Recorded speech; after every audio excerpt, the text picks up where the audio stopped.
A 6-year-old girl came home one day from school and asked, "Mama, how was I born?" The mother was embarrassed. She said, "A stoke dropped you." I said, "Okay." She noted down, "Mama, how were you born?" "A stoke dropped me too." "Mama, how was grandmama born?" "A stoke dropped her too." Then the girl became serious and she went down and sat down and started writing something in her homework. Then the mother was feeling uncomfortable, she finished her cooking and then the girl had finished her homework and left the book there, she went and read. So the essay was about the family tree.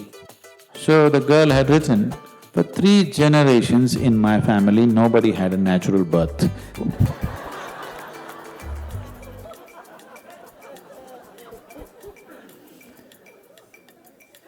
So because of absurd ideas, either we exaggerate something or we try to unnecessarily play it down.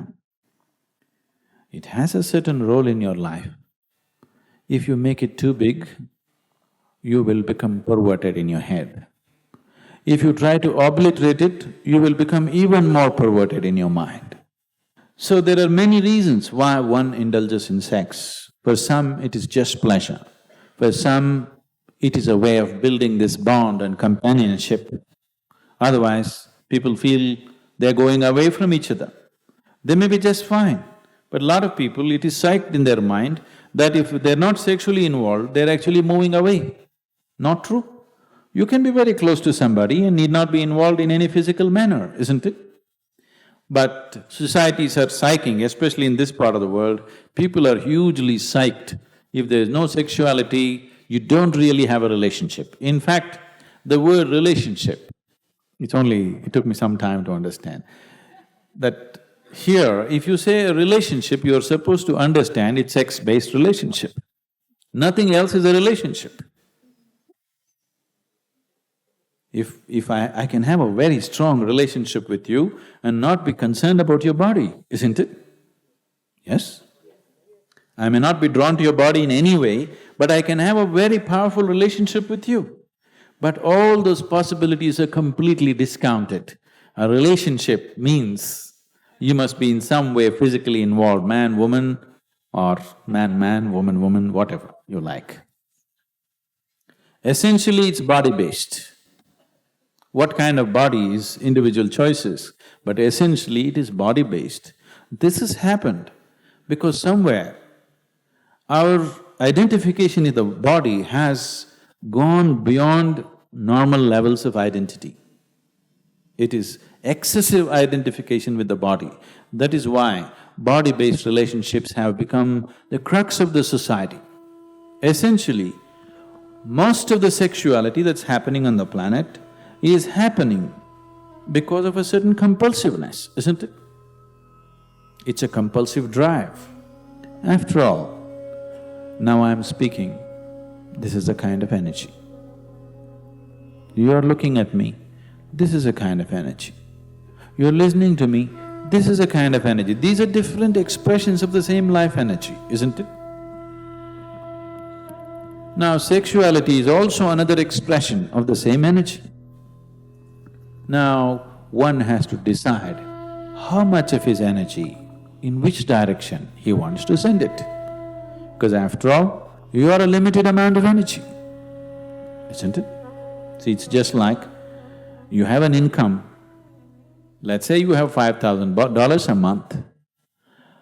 How much for the house rent, how much for eating, how much for schooling, how much just for fun, how much for vacation, you apportion, isn't it? Tomorrow morning, you got your salary, in the evening you went out and blew it up.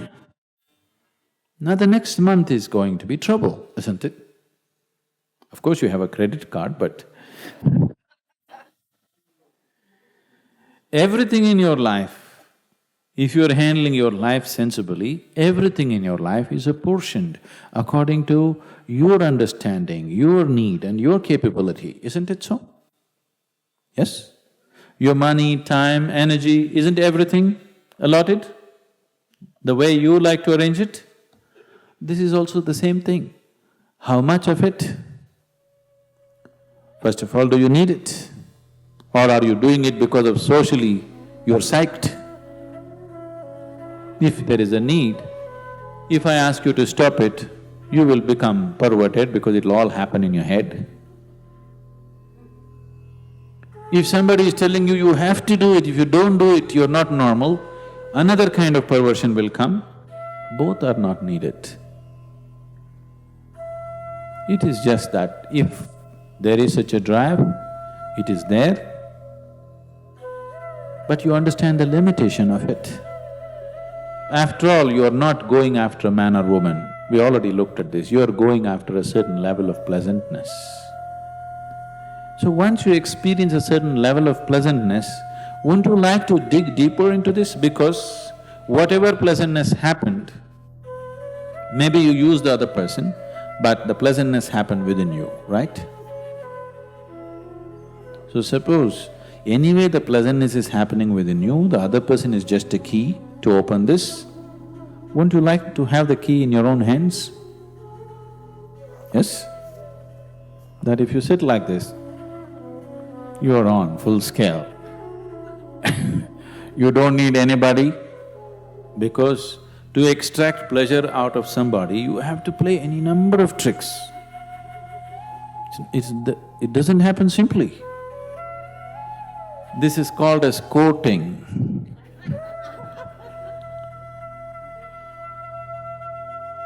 Once you go to the court, the judgment day will come. It takes enormous amount of time, effort, energy and all kinds of other things, frustrations, jealousies, problems, everything attached to it. You're here constantly looking, what can I get out of this person, what can I get out of that person? This is a con job. It's called a love affair.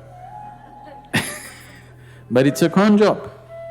But if you are extremely ecstatic by yourself, when you're being with people, it's about sharing your ecstasy. It is about, if they are not touched by it, somehow to touch them with it, rather than seeing what you can squeeze out of them. The whole fundamentals of your life will change.